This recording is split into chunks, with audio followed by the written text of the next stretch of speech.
Introduction. Imagine this: you write a killer email. The copy is perfect. The offer is irresistible. But only 10% of people even open it. Why? Because you messed up one critical element: the subject line. For info products, your subject line isn't just a headline, it's the gatekeeper to your entire sales funnel.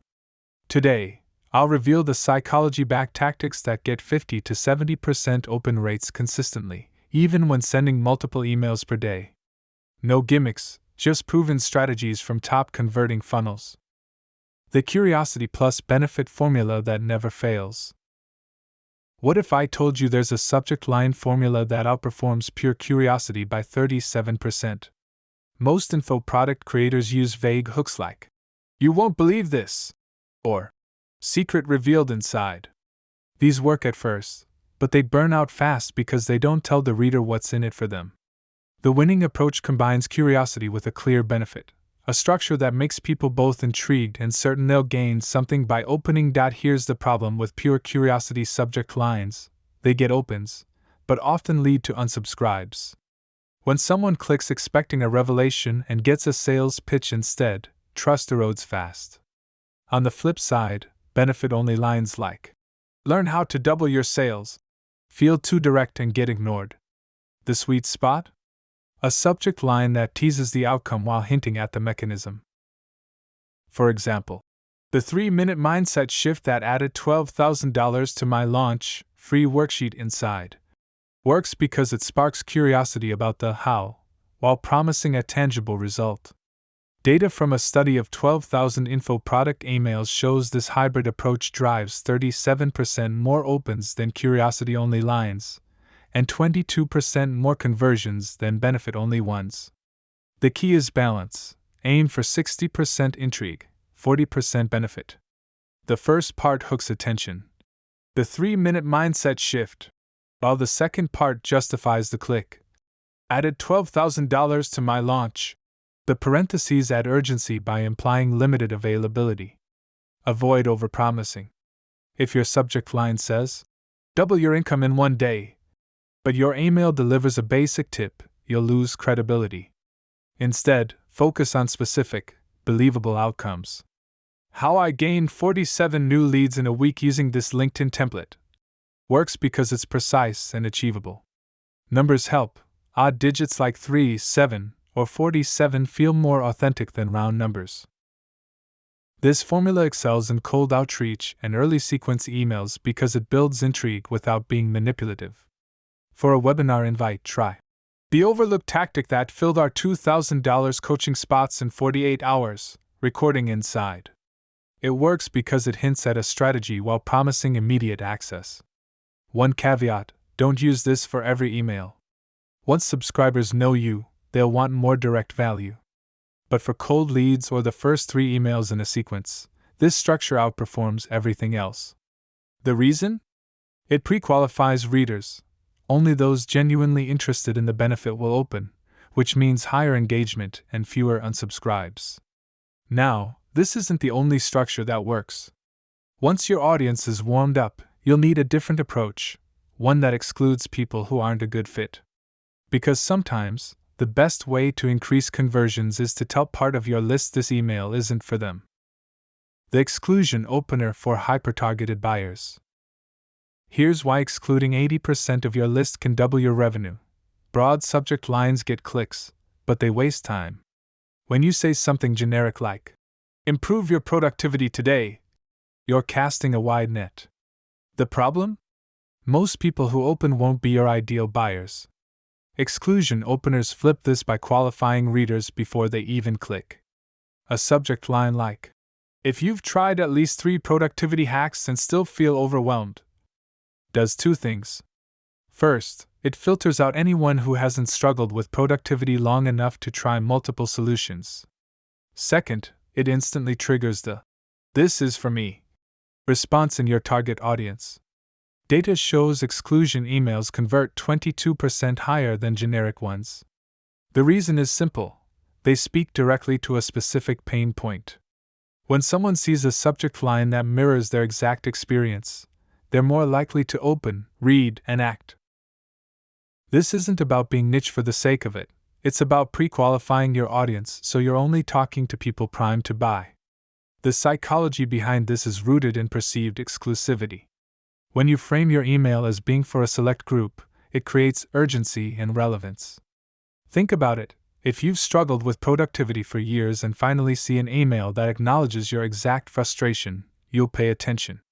Exclusion openers work best when they reference a specific number of failed attempts, a time frame, or a measurable outcome. For example, if you've spent over $1,000 on courses but still haven't landed clients, this targets a hyper-specific segment of your list, people who've invested time and money without results. Timing matters with these.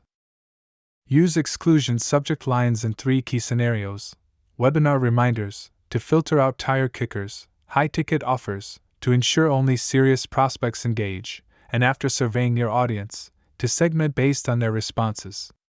For instance, if survey data shows 30% of your list are freelance designers, a subject line like "Freelancers, if your clients always haggle on price," will resonate harder than a generic pitch. The payoff? Shorter sales cycles. When you pre-qualify readers upfront, the people who open are already aware of their problem and actively seeking solutions. They're more likely to skim your email, click your CTA, and book a call.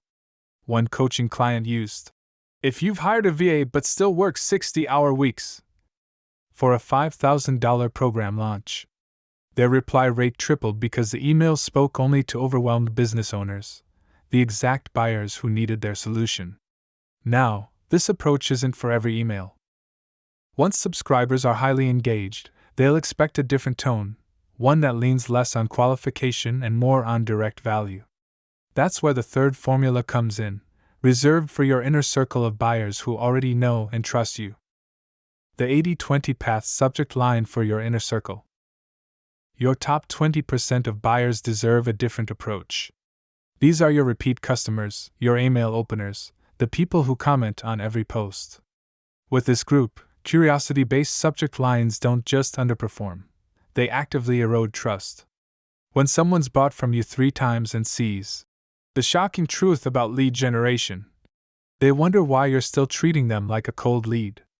This audience wants direct value from someone they already see as an authority.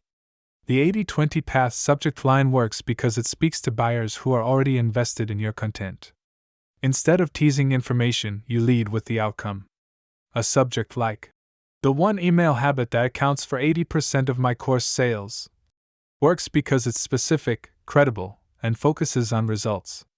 Research tracking 8,000 email sequences found these direct value subject lines get 28% more clicks from warm leads than curiosity hooks.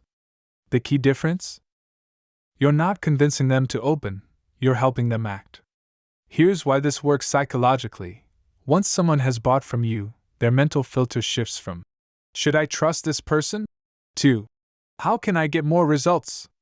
An exclusion opener might ask, "Struggling to scale past $10,000 months?" But an 80-20 subject line states, "Here's how we scaled 5 clients past $50,000 last quarter." The first creates identification, the second delivers immediate value. Numbers amplify this effect. Odd digits like 3, 5, or 7 outperform round numbers in these subject lines because they feel more precise. The 7 systems we use to onboard 200 students/month converts better than our scalable onboarding process.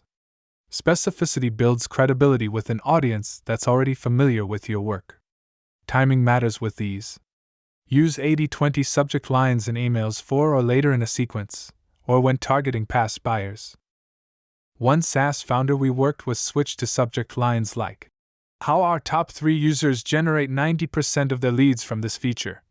For their upsell campaign, open rates dropped slightly, from 60% to 55%, but revenue per email tripled because the right people were taking action. The structure is simple: lead with the result, include a mechanism, and keep it under 60 characters. How adding one CTA boosted our webinar conversions by 33% follows this perfectly.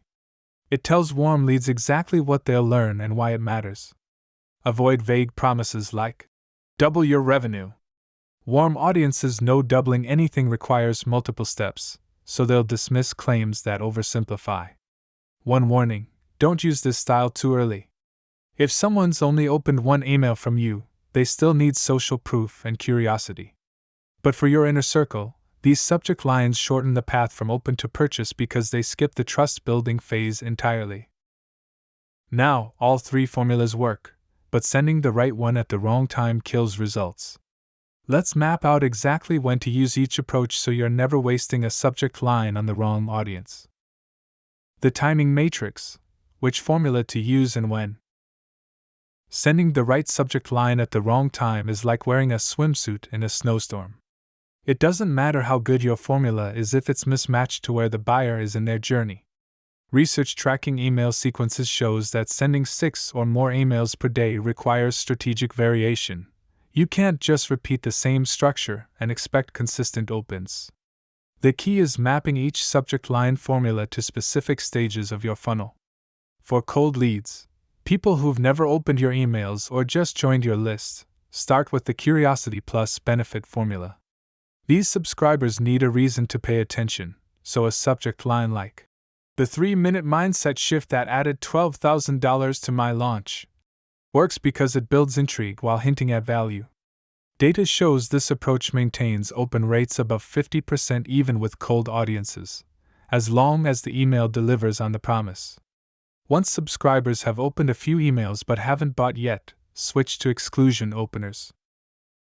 These work best in the mid-funnel, after someone's consumed your lead magnet but before they've made a purchase. A subject line like, "If you've tried 3 productivity hacks and still feel overwhelmed," qualifies readers by speaking to a specific struggle. One coaching client saw a 22% lift in webinar attendance using this for their mid-sequence emails, because it filtered out people who weren't serious about solving the problem. For warm leads, repeat buyers or subscribers who regularly engage, use the 80-20 path. These people already trust you, so skip the curiosity and lead with results. The one email habit that accounts for 80% of my course sales works because it provides immediate value to an audience familiar with your work. One SaaS company found these subject lines drove 28% more clicks from past customers compared to broader hooks.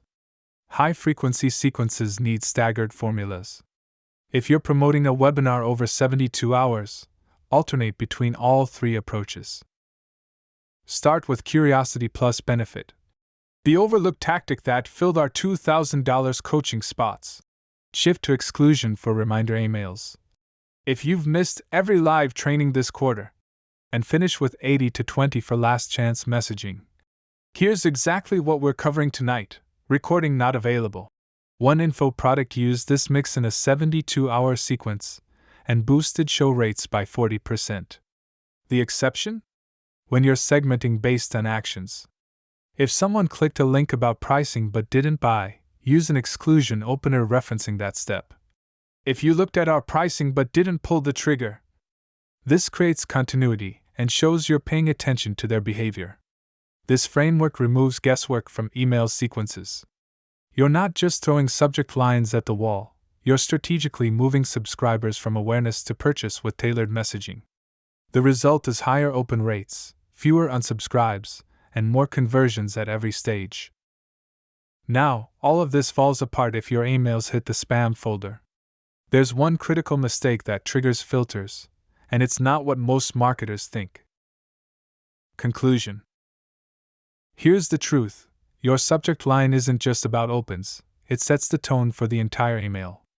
Get this right, and even decent copy converts. Pick one formula to test this week: Curiosity Plus benefit, exclusion, or 80/20ths, and track how it impacts sales calls or webinar signups, not just open rates.